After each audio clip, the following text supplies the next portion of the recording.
देने वाले साईं फरमायो 4 कम कयो तो सलाम की असां जन्नत में वेंदो।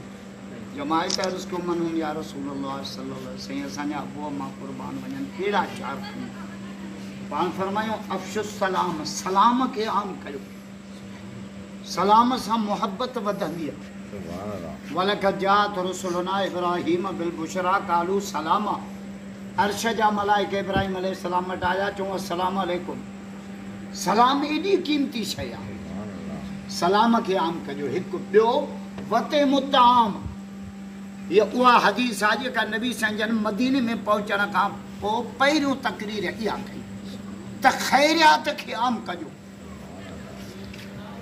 मिठाई थो चए जिन ॾिनो तिन जातो ॿिया मेड़ी दर सभई मुठा ॾींदड़ मूं उहे ॾिठा जिन जूं जायूं हिन जन वते मुताम ख़ैरियात खे आम कयो। बस टियों वसिलुल अरहाम जेको टोड़ेव उन सां बि जोड़ियो।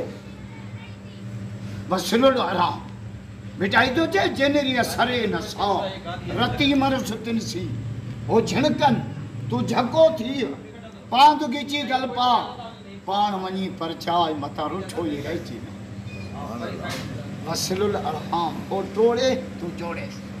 क़ुरान तो चए वला तस्तविल हसनत वला सय्या चङाई ऐं बुराई बराबरि कोन्हनि इदफा बिल्लती अहसन बुराईअ खे चङाईअ सां धोई छॾियोसि।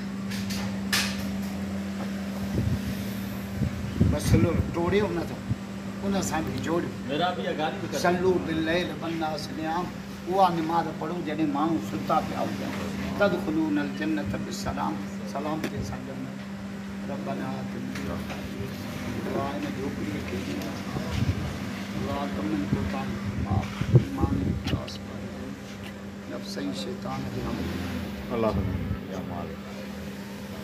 अस्सलामु अलल मुरसलीन वल्हम्दुलिल्लाह।